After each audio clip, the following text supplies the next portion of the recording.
नमस्कार. आज मी तुमच्याबरोबर रोजच्या जेवणामध्ये मेथीचे वरण कसे बनवते त्याची रेसिपी शेअर करणार आहे.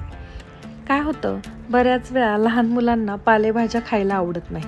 मेथीची भाजी आणि पालक म्हटलं तर ते नाहीच म्हणतात आणि आपल्याकडूनही रोज पालेभाजी केली जातेच असं नाही. मग आपल्याकडे पौष्टिक मूल्य आपल्या जेवणातली कमी होऊ नये त्यामुळे मी ह्याला एक चांगला पर्याय शोधून काढला आहे. ते म्हणजे मेथीचं वरण किंवा मग पालकाचं वरण. मेथीच्या जागी पालक वापरला की झालं पालकाचं वरण. चला तर मग रेसिपीला आपण सुरुवात करू आणि हे पौष्टिक वरण रोजच्या जेवणात नक्की करू. आता सर्वात आधी इथे मी 2 छोट्या वाट्या मिक्स तूर डाळ आणि मूग डाळ घेतली आहे. त्यानंतरनं एक मोठी मूठभर मेथीची भाजी घेतली आहे आणि एक छोटा टोमॅटो घेतलेला आहे. इथे मी मेथी स्वच्छ धुवून घेतली होती आणि आता आपण ही मेथी चिरून घेणार आहोत. खूप बारीक मेथी चिरायची नाही, कारण मेथी खूप चिरली तर ती कडू होते. थोडीशी ओबडधोबड आपल्याला मेथी चिरून घ्यायची आहे.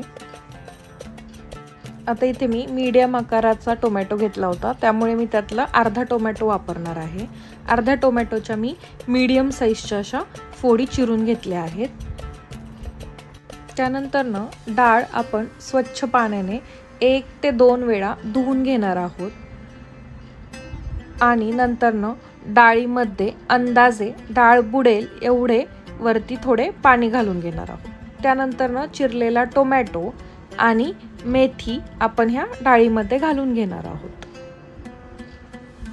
आता त्यामध्ये मी चिमूटभर हळद, चिमूटभर हिंग आणि थोडंसं एक अर्धा चमचा तेल घालून घेतले आहे आणि हे थोडंसं मिक्स करून घेतले.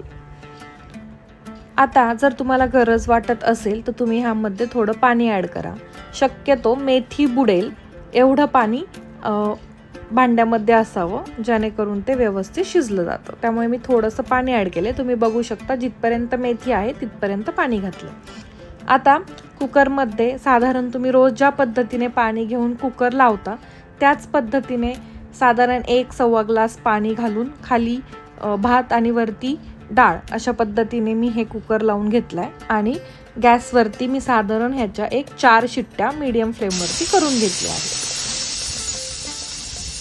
आता कुकर थंड झाल्यानंतरनं मी ही डाळ बाहेर काढून घेतली होती आणि अशी थोडीशी एक स्मॅशरच्या मदतीने ही थोडीशी अशी स्मॅश करून घेतली होती, जेणेकरून डाळ, मेथी आणि त्यातील टोमॅटो सर्व छान असे मिक्स होईल. त्याचा असा व्यवस्थित ओबडधोबड असा गाळ करून घेतलेला आहे. आता फोडणीसाठी इथे मी 7-8 लसणाच्या पाकळ्या थोड्याशा ठेचून घेतल्या होत्या. त्यानंतरनं ही गोल अशी मिरची भेटते बाजारामध्ये, ती 4 मिरच्या मी घेतलेल्या आहेत. ती काही जास्त तिखट नसते. त्यानंतरनं एक 7-8 कढीपत्त्याची पाने घेतलेली आहेत. थोडंसं ओलं खोबरं घेतलेलं आहे, आमच्याकडे हे आवडतं म्हणून, आणि थोडीशी कोथिंबीर घेतली आहे. आता एक पातेलं गॅसवरती गरम करण्यासाठी ठेवलं आहे. पातेलं चांगलं गरम झालं की त्यामध्ये मी 1 ते 1.5 चमचा तूप घालून घेणार आहे. शक्यतो मी तुपाचीच फोडणी देते, तेलाचा वापर वरण करताना करत नाही. तुम्ही तेलाचा वापर सुद्धा करू शकता. आता तूप चांगलं गरम झालं की त्यामध्ये थोडीशी मोहरी टाकायची. मोहरी चांगली तडतडली की त्यामध्ये मी लसूण घालून घेणार आहे. लसूण एक 10-15 सेकंद चांगला परतून द्यायचा. त्यानंतर त्यामध्ये जी आपण मोठी मिरची घेतली होती ती आणि कढीपत्ता घालून घ्यायचा. आता तुमच्याकडे ही मिरची नसेल आणि थोडं तिखट वरण जर चालणार असेल तुम्ही हिरवी मिरचीसुद्धा वापरू शकता. त्यानंतरनं त्यामध्ये जिरं घालून घ्यायचं आणि व्यवस्थित अर्धा ते 1 मिनिट ही फोडणी छान परतून द्यायची.